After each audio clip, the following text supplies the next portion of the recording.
وعباد الرحمن الذین یمشون علی الارض ہونا، اللہ کے بندے وہ ہیں جو زمین پر چلتے ہیں تو آہستگی اور نرمی کے ساتھ، قدم مار کر نہیں چلتے، اکڑ کر نہیں چلتے، بلکہ یہ کہ معلوم ہوتا ہے فروتنی کے ساتھ چل رہے ہیں، اور یہ اپنے آپ کو آقا نہیں سمجھتے، مالک نہیں سمجھتے، بلکہ غلام سمجھتے ہیں، اللہ کے غلام ہیں، عباد الرحمن ہیں، اللہ کے بندے ہیں، تو غلاموں کی طرح چلتے ہیں، وہ اکڑ کر نہیں چلتے۔ وَإِذَا خَاطَبَهُمُ الْجَاهِلُونَ قَالُوا سَلَامًا، ایک ان کا وصف یہ ہے کہ جب جاہل لوگ، اجڑ لوگ، مشتعل مزاج لوگ خامخواہ ان سے الجھنا چاہیں، بحث و مباحثے میں انہیں جو ہے وہ خامخواہ الجھانا چاہیں، تو وہ کہتے ہیں سلام، وہ الجھتے نہیں ہیں، بحث و تمہیز کے اندر نہیں۔ جب وہ دیکھتے ہیں کہ ایک شخص بحث پر اتر آیا، وہ اب بات سمجھنا نہیں چاہتا، اس کے اوپر ضد جو ہے وہ مسلط ہو چکی ہے، تو اب خامخواہ اس کے ساتھ وہ الجھے رہنا، جس کو ہم کہتے ہیں ہمارے ہاں وہ پنجاب میں یہ سینگ پھنسا کر آدمی جو ہے وہ اپنا وقت ضائع کرے، اس کا بھی وقت ضائع کرے، کوئی فائدہ نہیں۔ میچور آدمی یہ کہ دیکھے اگر تو واقعی یہ بات سمجھنا چاہ رہا ہے تو سمجھائے، نہیں سمجھنا چاہتا، اس کی اصل میں نیت ہی نہیں ہے، تو پھر خامخواہ اس کے ساتھ الجھنے کا فائدہ نہیں۔ والذین یبیتون لربہم سجدا وقیاما، اور وہ لوگ کہ جو راتیں بسر کرتے ہیں اپنے رب کے لیے سجدے اور قیام میں۔ یہاں وہ بات بہت واضح ہو گئی، جہاں تک 5 فرض نمازیں ہیں وہ تو فرض ہیں، وہ تو تعمیر سیرت کی بنیادیں ہیں، ان کی تو مداومت کرنی ہے۔ والذین یحافظون والذین هم علی صلواتہم یحافظون، لیکن یہ لوگ جو ہیں جن کے دل آشنا ہو گئے ہوں اللہ سے، اگر یہ اللہ کے ساتھ دوستی ہو چکی ہو، تو پھر یہ کہ رات کا وقت ہوتا ہے کہ جس میں وہ پھر بندہ اٹھتا ہے، کوئی دیکھ نہیں رہا ہے، لوگ سوئے ہوئے ہیں، کوئی ڈسٹربنس نہیں ہے۔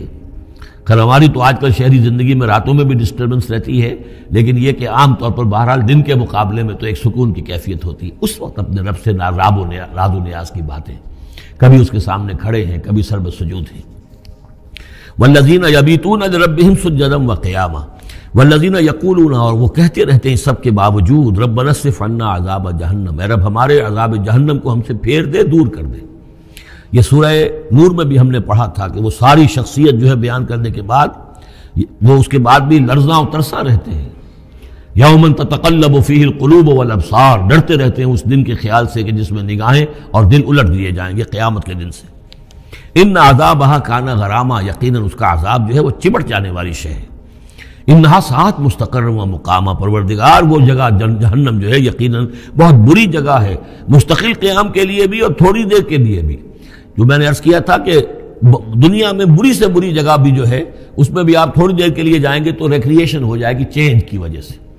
اور اچھی سے اچھی جگہ جو ہے اس میں بھی مستقل رہنا پڑے تو پھر اس کے اندر کوئی حسن اور کوئی جو ہے دلچسپی باقی نہیں رہے گی۔ تو اس کے بجائے جو جنت کا اور جنت کا تصور دیا جا رہا ہے، جنت اتنی اچھی جگہ ہے کہ مستقل طور پر رہنے کے باوجود اس کی دلچسپیوں میں، اس کی رعنائیوں میں کوئی کمی نہیں ہوگی، اور جہنم اتنی بری جگہ ہے کہ ایک لحظے کے لیے بھی کسی کا قدم وہاں گیا تو وہ اپنی پوری جو ہے سختی اس کے اوپر ظاہر کر دے گی۔ والذین اذا انفقوا لم یسرفوا ولم یقتروا وکان بین ذلک قواما، اور وہ لوگ کہ جو خرچ کرتے ہیں تو نہ تو وہ اسراف کرتے ہیں اور نہ ہی بخل سے کام لیتے ہیں، بلکہ اس کے بین اعتدال جو ہے واقعہ یہ ہے کہ دنیا کا مشکل ترین کام ہے، توازن اور اعتدال۔ ظاہر بات ہے یہ لوگ جو میچور ہیں، سمجھدار ہیں، اب ان کے ہاں یہ ہوگا کہ ان کے اس خرچ کرنے کے معاملے میں بھی اعتدال ہوگا۔ والذین لا یدعون مع اللہ الہا آخر، 3 کبیرہ گناہ وہ ہیں جیسا کہ ہم نے پڑھا ہے سورہ نساء میں بھی، ان تجتنبوا کبائر ما تنہون عنہ، تو بڑے بڑے گناہ وہ کون سے ہیں کہ جن سے اگر تم باز رہو تو باقی چھوٹے گناہ تو اللہ تعالیٰ جو ہے وہ معاف بھی کرتا رہے گا۔ اور ان میں سے سب سے بڑا تو 2 مرتبہ فرمایا شرک، اور شرک کے بعد پھر قتل ناحق اور پھر زنا، یہ 3 ہیں۔ قتل ناحق سے بھی در حقیقت تمدن کی جڑ کٹ جاتی ہے، اور زنا سے تمدن جو ہے وہ سڈاس بن جاتا ہے، پھر اس کے اندر گندگی ہو جاتی ہے۔ تو اس حوالے سے یہ 3 چیزیں یہاں بیان کی جا رہی ہیں۔ والذین لا یدعون مع اللہ الہا آخر، وہ لوگ کہ جو نہیں پکارتے اللہ کے ساتھ کسی اور معبود کو۔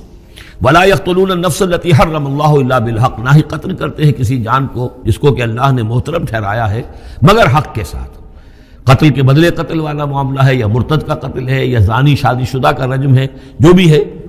ولا یزنون، نہ وہ زنا کرتے ہیں۔ ومن یفعل ذلک یلقى اثاما، اور جو کوئی بھی یہ کام کرے گا وہ اس کی پاداش کو پکڑ کر اس کو جو ہے اس حاصل کر کے رہے گا، یعنی لازماً اس کی سزا اس کو مل کر رہے گی۔ یلقى اثاما یضاعف له العذاب یوم القیامہ، قیامت کے دن اس کا عذاب دگنا کر دیا جائے گا۔ یہ آیت اس اعتبار سے بہت اہم ہے کہ منکرین حدیث نے بہت شور مچایا ہوا ہے کہ قرآن مجید میں کہیں عذاب قبر کا کوئی تذکرہ نہیں ہے، صراحتاً واقعتاً نہیں ہے، احادیث میں بہت تفصیل ہے، لیکن یہ کہ یہ مقام ایسا ہے کہ جس سے ثابت ہوتا ہے کہ قیامت کے دن سے پہلے بھی عذاب ہے۔ یضاعف لہ العذاب یوم القیامہ، دگنا کیا جائے گا ان کے لیے عذاب قیامت کے دن۔ اس کا مطلب ہے کہ عالم برزخ میں بھی ان کے لیے عذاب ہے۔ اور جو فرمایا گیا ہے کہ یہ جو قبر کا گڑھا ہے یا یہ جہنم کے گڑھوں میں سے گڑھا ہے اور یا جنت کے باغیچوں میں سے ایک باغیچہ ہے، اور یا تو وہاں ایک کھڑکی کھول دی جاتی ہے جنت کی جہاں سے ٹھنڈی ہوائیں اور خوشبوئیں آتی رہتی ہیں، اور یا یہ کہ کھڑکی کھول دی جاتی ہے جہنم کی طرف جس سے آگ کی لپٹ اور گرمی جو ہے اور لو جو ہے وہ آتی رہتی ہے۔ یضاعف لہ العذاب یوم القیامہ، قیامت کے دن اس کے لیے عذاب دگنا کر دیا جائے گا، ویخلد فیہ مہانا، اور پھر وہ رہے گا اس عذاب میں ہمیشہ ہمیشہ۔ الا من تاب، ہاں استثناء ہے، استثناء یہ ہے من تابہ، جو جس نے توبہ کر لی دنیا ہی کے اندر موت کے آنے سے پہلے معلم یا غرغر، الا من تابہ و آمن، اور ایمان لایا۔ گویا کہ جو شخص اس قسم کے گناہوں میں مبتلا ہوتا ہے چاہے وہ قانوناً کافر نہ ہو، حقیقتاً وہ کافر ہو جاتا ہے، ایمان اس کے دل سے نکل جاتا ہے، لہذا توبہ گویا کہ اثر نو ایمان لانے کے مترادف ہے۔ الا من تابہ و آمن وعمل عملا صالحا، اور وہ پھر عمل کرے نیک، فاولئک یبدل اللہ سیئاتہم حسنات، تو ایسے لوگوں کی برائیوں کو اللہ تعالیٰ نیکیوں سے بدل دیتا ہے۔ اس کے دونوں معنی ہے کہ توبہ کے نتیجے میں ایک تو نامہ اعمال میں جو اندراج ہوا تھا برائی کا وہ صاف ہو جائے گا اور اس کی جگہ نیکی کا اندراج ہو جائے گا، اور یہ معنی بھی ہے کہ زندگی میں اس دنیا میں توبہ کے نتیجے میں اخلاق جو ہے وہ پاک صاف ہو جاتے ہیں، دامن اخلاق کے دھبے دھل جاتے ہیں، اور انسان کا جو دامن کردار ہے پھر صاف شفاف ہو جاتا ہے۔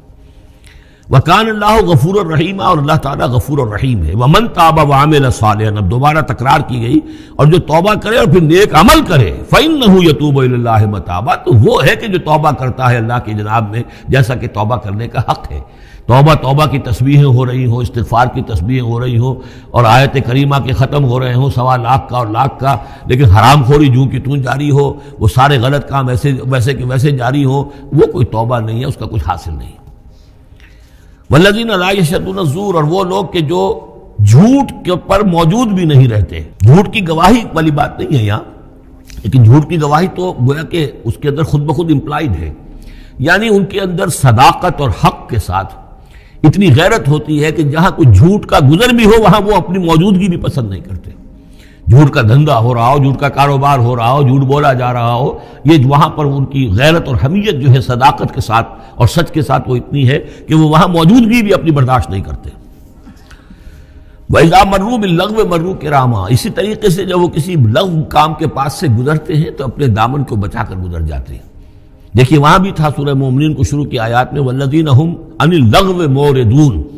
کہ جو لغو سے اعراض کرتے ہیں، اور یہاں یہ کہ اس کے پاس سے اگر گزر ہو بھی جائے اتفاقاً، خود تو قصد کرنا جو ہے بہت دور کی بات ہے، اس کا کوئی امکان ہی نہیں،